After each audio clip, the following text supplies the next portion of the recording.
I'm going to show you something that can really upgrade your approach into movement training. What I'm now about to show you, these 4 different variations from the catwalk, the compilation of variations that gives you a very good holistic development of your core musculature.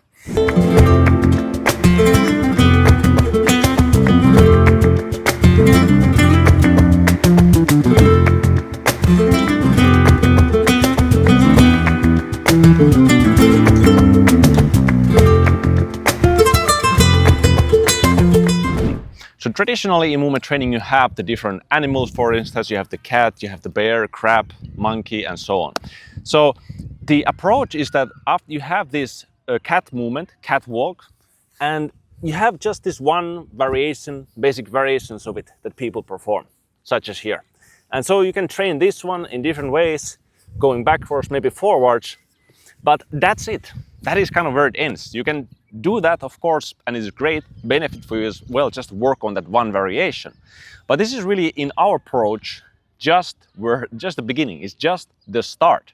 Because for every single movement, even just this one walk here, the catwalk, there can be a number of different variations, and this is actually the variability method that we have in the movement 20XX. Rather than just learning as many movements as possible, we are taking everything out of just one movement.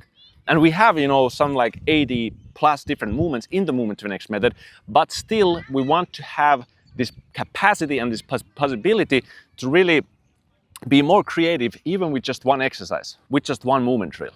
And so what I'm now about to show you, these 4 different variations from the catwalk, is also not even nearly all the different possibilities that you can do from it. But it's a great start, and it is the kind of compilation of variations that gives you a very good holistic development of your core musculature.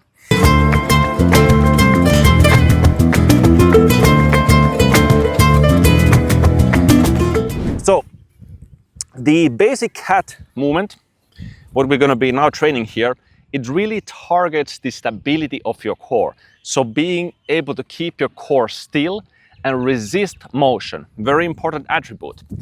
Because naturally, if I were walking here, my core would move quite a bit. My hips might drop, my core might naturally rotate like this way. So this is not really a stability training. If I want to train the stability of my core, I need to actually focus on it and put like special emphasis on keeping everything tight and not dropping anywhere. So as you can see, the back stays horizontal, completely flat, and in essence, immovable. Now I can do this and walk backwards while still holding that same position, really trying to not let it drop anywhere, keeping it tight.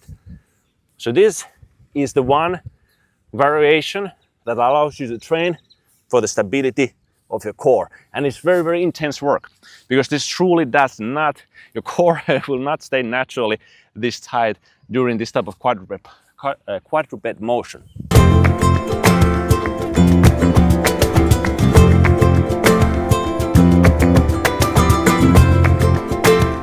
The second attribute that we'll cover is the flexion of the core, the flexion, the shortening of your abdominal muscles. So the same function and articulation that you would be training with abdominal crunches or even sit-ups and with many other very, very common and traditional abdominal exercises. So how do we incorporate that into this cat movement? So the variation that I have for you here is the spinal cat. So with every step, instead of keeping my core completely fat, I perform flexion, crunch, crunch, and then I arch here at the bottom. So I have a bit of a slight arch and then crunch, arch, crunch, crunch, crunch, crunch, crunch. I can go also backwards.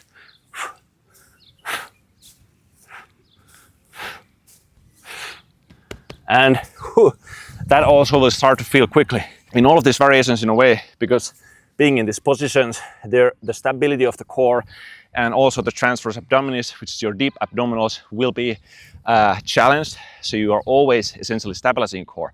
But now we're adding that dynamic crunching motion as well. So we're getting more of a compression and flexion of the spine, and really pumping those rectus abdominis muscles, your six-pack muscle, and building also control and mobility in your spine in this flexion movement. So that's also a fantastic variation and will to even further work your core and tire it out.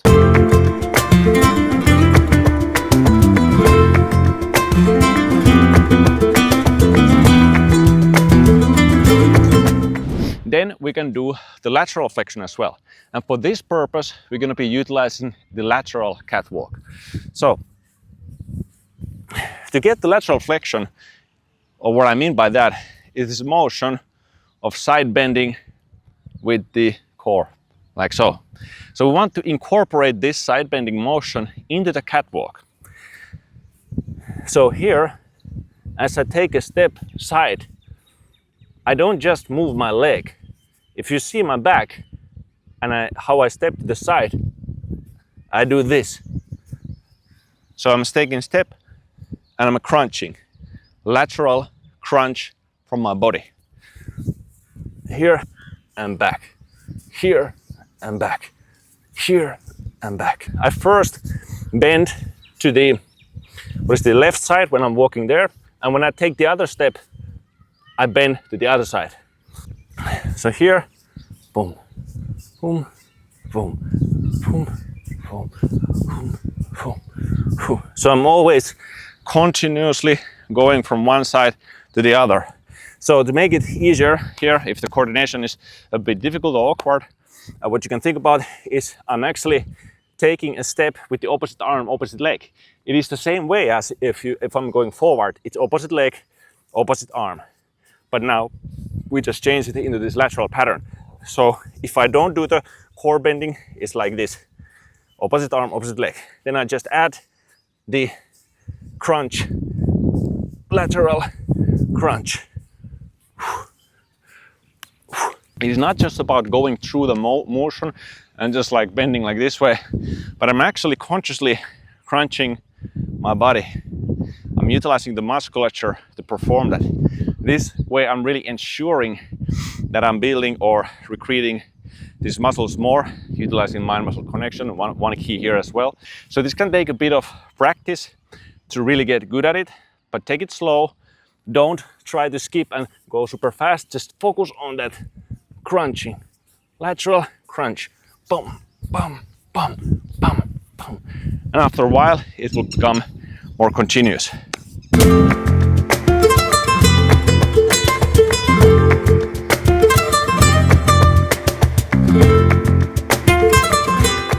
We covered 3 different attributes of the core. So what is the last one? We have the rotation. So now we want to be training this twisting of the core. For this purpose, we again have the same starting position from the cat. But now, with every step that I'm going to be making, I'm going to be stepping under my body. So this itself is already rotation. Boom. I'm really emphasizing here, like with every rotation, boom, boom, boom, working the side of my body, the obliques and the rotation function. Go here, here, here, here, here, boom, boom. You can also do slower here. And this works fine as well. Even sometimes to an extent better than going fast. Because this allows you to focus on those muscles that do the rotation instead of just doing this way and swinging from side to side. That is another variation that you can also do.